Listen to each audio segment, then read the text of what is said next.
Dans cette vidéo, nous allons construire la plus petite maison mobile du monde. Pas une maison mobile ordinaire, non, mais une maison totalement autonome avec son propre système d'eau et d'électricité, capable de fonctionner pendant une très longue période. C'est Charkoubia, deux frères passionnés par les défis difficiles qui se lancent dans des projets fous, comme transformer de vieux véhicules en maisons mobiles. Ils partagent leurs défis avec le public à travers leur chaîne YouTube, qui s'appelle Beside Chai. Voyons donc comment ils vont réussir à relever ce nouveau défi. N'oubliez pas de mettre un like à la vidéo, de vous abonner à la chaîne, et allons-y! L'histoire a commencé quand les deux frères ont trouvé ce petit camion sur Facebook Marketplace. Le camion était vraiment solide, datant de 1999, importé du Japon, avec seulement 71 000 miles au compteur. Mais son volant était du mauvais côté. Ce véhicule était à 4 roues motrices et grâce à cette transmission intégrale, les deux frères allaient pouvoir camper n'importe où dans le monde. Pour transformer ce camion en maison mobile, ils prévoyaient d'ajouter énormément d'éléments. C'est pourquoi ils ont commencé par peser le véhicule avant toute modification. Il faisait 2380 livres. Après l'avoir vidé et ajouté tout ce qu'il fallait pour le transformer en maison mobile, ils prévoyaient de le peser à nouveau pour voir combien de poids ils avaient ajouté. Ils ont donc ramené le camion dans leur cour pour commencer les travaux. Ce qui les a surpris, c'était l'espace et la hauteur du véhicule, bien supérieurs à leurs attentes. La première étape a été de le vider complètement. Ils ont retiré tout l'intérieur, le plancher et les parois. Cela leur a demandé pas mal de travail, mais une fois terminé, le camion était totalement vide. Après l'avoir vidé, ils l'ont poussé devant leur atelier pour commencer la transformation. La toute première chose à faire était d'installer un plancher à l'intérieur du camion. La pose du plancher allait être très compliquée à cause du passage des roues arrière. En posant les planches de bois, il fallait donc découper des sections adaptées autour des roues. Au cas où il tomberait en panne un jour, il voulait s'assurer de pouvoir le réparer. Il s'est avéré que le moteur du camion était à l'arrière et que cette partie était légèrement surélevée. Les deux frères ont donc dû prolonger leur planche de bois, ce qui leur a laissé un grand espace vide. Cet espace allait accueillir le réservoir d'eau, le système électrique et tout le reste qui serait installé à l'avant. Le taux allait parfaitement s'intégrer, mais il fallait recouvrir cette zone avec des panneaux de contreplaqué. Après avoir ajouté un peu d'isolation thermique au-dessus du moteur pour l'atténuer, ils ont installé 4 panneaux de contreplaqué différents. 2 d'entre eux allaient être fixés de façon permanente, ce qui signifiait que si le moteur tombait en panne plus tard, ils pourraient quand même le réparer. De l'autre côté, les frères ont commencé à ajouter leurs cloisons. Le travail était un peu effrayant car littéralement, ils fixaient toutes les vis sur une porte qui ne s'ouvrirait plus jamais. Le résultat ressemblait à une tente sombre, mais il était nécessaire d'obscurcir les fenêtres inutilisées pour qu'on ne voit pas les planches et l'isolation depuis l'extérieur. Ils ont donc construit l'ossature de cette cloison, qui était pratiquement prête. Ce côté était un peu plus difficile car la seconde cloison allait devenir leur cuisine. Cela signifie qu'ils devaient fabriquer un meuble capable d'accueillir un micro-ondes, un réfrigérateur et un évier. Ils ont réalisé un gabarit parfait qui devait se placer exactement sur le côté. Tout ce qu'ils avaient à faire, c'était de découper les panneaux de contreplaqué et de commencer à construire ce meuble. Le meuble a parfaitement trouvé sa place sur le côté de la maison mobile, et le résultat allait être impressionnant. Ils l'ont fixé au mur avec des vis métalliques tout en ajoutant un emplacement pour le panneau arrière et la télévision. Cette manière de construire leur a permis de garder leur porte intacte afin d'avoir un accès facile. Ensuite, ils ont ajouté un meuble au plafond pour leur offrir plus d'espace de rangement et aider à séparer la zone de conduite de l'espace de vie. Une fois tout le travail des rangements terminé, il était temps de construire le plan de travail de la cuisine. Kobe a découpé plusieurs petites planches de bois de la taille de 2 pieds chacune, et leur nombre était assez important. Il les a collées tout ensemble puis les a poncées avec une ponceuse électrique, ce qui a permis d'obtenir un magnifique plan de travail de cuisine pour environ 2 $ seulement. Une somme vraiment dérisoire, et en plus il était très esthétique. Alors que la structure du camion prenait forme petit à petit, il était temps de commencer à tirer l'électricité. L'objectif principal de ce véhicule était de pouvoir l'emmener n'importe où et d'y vivre aussi longtemps qu'il le souhaitait. C'est pour cela que le système électrique était relativement complexe. Jusque-là, ils utilisaient simplement des prises et des interrupteurs classiques, comme ceux que l'on trouve dans une maison. La source d'électricité de tout le camion provenait d'une prise branchée de l'extérieur. Mais ce n'était pas ce qu'ils voulaient. Ils souhaitaient une autonomie totale, que le véhicule puisse produire sa propre électricité sans dépendre du réseau. Les deux frères ont donc entamé ce long et difficile processus qui consistait à installer tout ce dont ils avaient besoin à l'intérieur du camion, eau, électricité et plus encore, afin d'atteindre cette indépendance. Ainsi, ils auraient toutes les ressources nécessaires, quel que soit l'endroit dans le monde où ils se trouvaient. Cette autonomie ne concernait pas seulement l'électricité, mais aussi l'eau, le toit et l'ensemble de la maison mobile. La première étape était l'eau. Ils ont acheté un réservoir d'eau potable destiné à alimenter la douche et l'évier.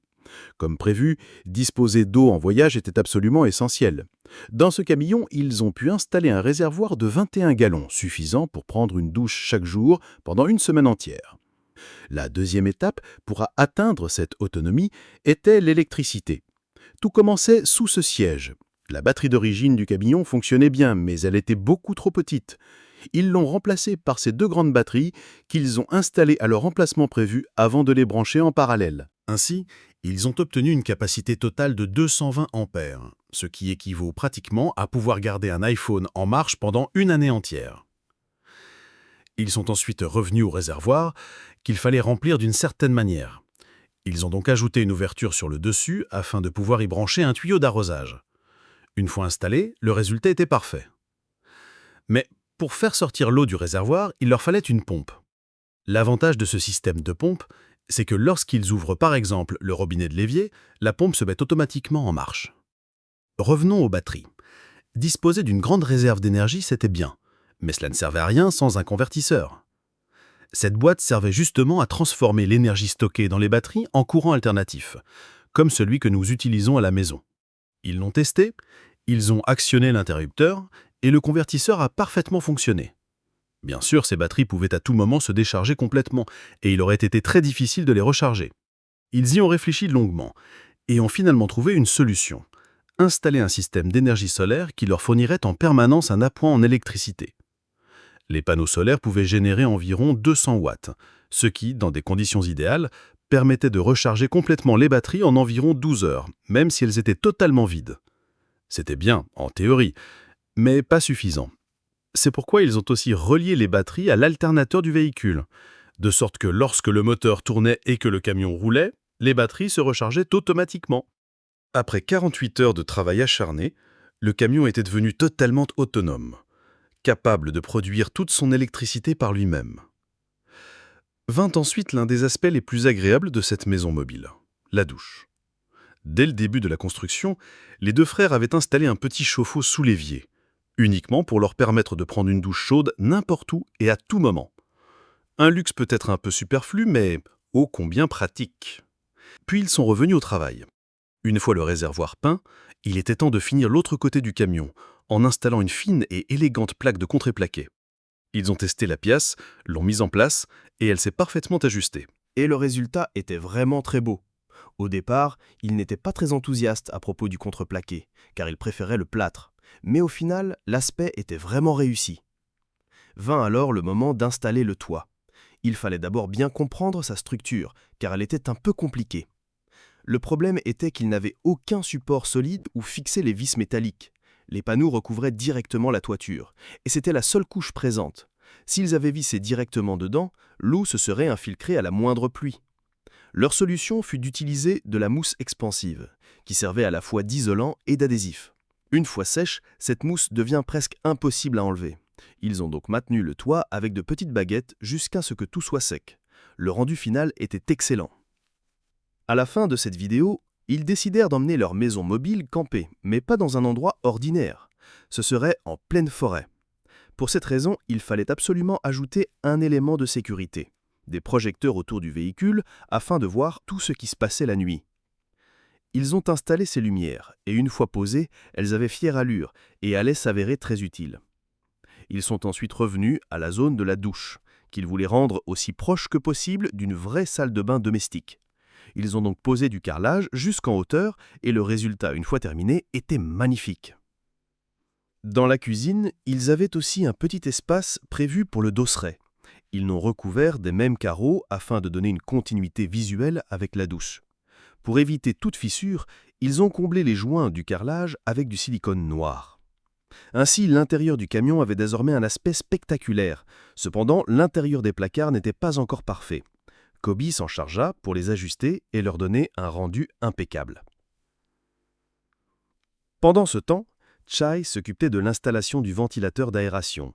Son rôle serait de faire circuler l'air à l'intérieur du véhicule, ce qui aiderait énormément à rafraîchir l'habitacle lorsque la chaleur devenait trop intense. S'ils avaient choisi ce ventilateur plutôt qu'un climatiseur, c'était pour une raison simple, la consommation d'énergie. Un climatiseur consomme énormément plus que ce type de ventilateur. Celui-ci ne nécessitait qu'environ 100 watts, alors qu'une climatisation aurait demandé 10 fois plus. Pendant ce temps, Kobe a isolé l'intérieur des placards, des fenêtres et des cloisons, puis a installé leurs appareils. Il a aussi fixé la douche et testé le ventilateur, qui fonctionnait parfaitement. La maison mobile approchait de son achèvement, ce qui signifiait que le moment des finitions était enfin arrivé. Ils ont donc recouvert les câbles, les vis et les interstices afin de donner un aspect propre et bien rangé. Ensuite, il était temps de tout assembler et d'appliquer une belle couche de peinture blanche sur les parois en bois. Puis, ils ont installé les portes des placards qu'ils avaient construits afin que les deux côtés du camion soient enfin terminés. La seule chose qui restait à faire était le sol. Au début du projet, il y avait 2 panneaux amovibles intégrés dans le plancher. Comme ils étaient toujours là, ils ne pouvaient pas les laisser tels quels. Leur solution fut de tout recouvrir avec une belle moquette noire. Ils avaient choisi le noir parce que c'est une couleur foncée qui masque facilement les taches. Étant donné que l'espace était très réduit et que la finition devait être uniforme, ils ont également recouvert les 2 panneaux amovibles de la même moquette afin de les rendre esthétiques et propres. Ils ont aussi recouvert leur dos d'un tissu noir, puis ont tendu la moquette par-dessus en utilisant de la colle spéciale pour que le rendu soit bien ajusté. Enfin, ils ont découpé soigneusement les bords et répété le processus sur le 2e panneau. Le résultat final était vraiment réussi et le véhicule commençait à se transformer en une belle maison mobile. Mais il restait un dernier problème, qu'ils avaient repoussé jusque-là en raison de sa difficulté, le canapé. Le principal défi avec ce canapé était qu'il devait se transformer en lit. Leur idée consistait à utiliser 2 planches de bois reliées par des charniers qu'ils pouvaient déplier pour former un couchage et replier pour obtenir un canapé. L'une des passions du Kobe, dans laquelle il excelle, est la couture. Il est donc allé acheter du tissu chez un commerçant et a confectionné une housse en forme de caisse. Le rendu était excellent. Par la suite, ils pouvaient y insérer de la mousse, ce qui leur permettait d'obtenir un canapé confortable en économisant de l'argent. Ils ont acheté des matelas supérieurs et de la mousse bon marché chez Walmart, puis ont découpé la mousse pour la placer au-dessus du bois. Afin de confectionner des coussins recouverts de tissu, ils ont retourné les housses pour agrafer le tissu directement sur le bois de manière permanente. Ensuite, ils ont remis les charnières en place et refermé l'ensemble. Le résultat final était excellent. Ils avaient désormais un canapé prêt à l'emploi, qui pouvait en même temps se transformer en lit, et en plus, il avait très belle allure. Enfin, après presque 2 mois de travail, il était temps de sortir leur maison mobile de l'atelier et d'aller réellement camper avec. La météo s'était un peu dégradée, mais ce n'était pas un problème. Cela leur donnerait l'occasion de tester la transmission intégrale du véhicule. Tout cela, ils allaient le faire en arrivant sur leur lieu de camping. Mais pour l'instant, ils se rendaient à la station-service afin de peser de nouveau la maison mobile et voir combien de poids elle avait gagné. Au début de la vidéo, lorsqu'ils avaient pesé le camion, il faisait exactement 2380 livres. Après tout le travail accompli, avec le réservoir d'essence plein et le réservoir d'eau également rempli, le poids total était de 2900 livres. Autrement dit, ils n'avaient ajouté que 520 livres, ce qui était un véritable exploit. Avec ce poids raisonnable, les 2 frères se sont mis en route vers leur lieu de camping, situé à environ 100 miles, équipé d'électricité, d'eau et d'Internet, et installé sur un terrain plat. Mais leur camion était différent. Il avait été conçu spécialement pour les forêts et les endroits isolés. Et c'était exactement là qu'ils allaient l'emmener. Ils se trouvaient désormais à Eve, et la seule route pour y accéder était extrêmement boueuse. Mais c'était l'occasion parfaite de mettre à l'épreuve la transmission du véhicule. Les chemins boueux sont très difficiles à parcourir car ils glissent comme de la glace. Après un certain effort et pas mal de difficultés, le camion réussit à franchir ce passage, ce qui les rendit très heureux. Cependant, ils voulaient encore tester pleinement la puissance de la transmission intégrale. Une grosse colline se dressait devant eux, très raide. Ils commencèrent par essayer de la franchir en mode de roue motrice, mais malheureusement, le camion n'avança pas du tout et ne parvint pas à la gravir. Ils basculèrent donc immédiatement en 4 roues motrices. Au moment où ils ont enclenché la transmission intégrale, Le véhicule a immédiatement réussi à franchir toute la colline. Cette fonctionnalité leur a fait aimer encore davantage leur maison mobile. Enfin, ils atteignirent leur lieu de camping sans problème.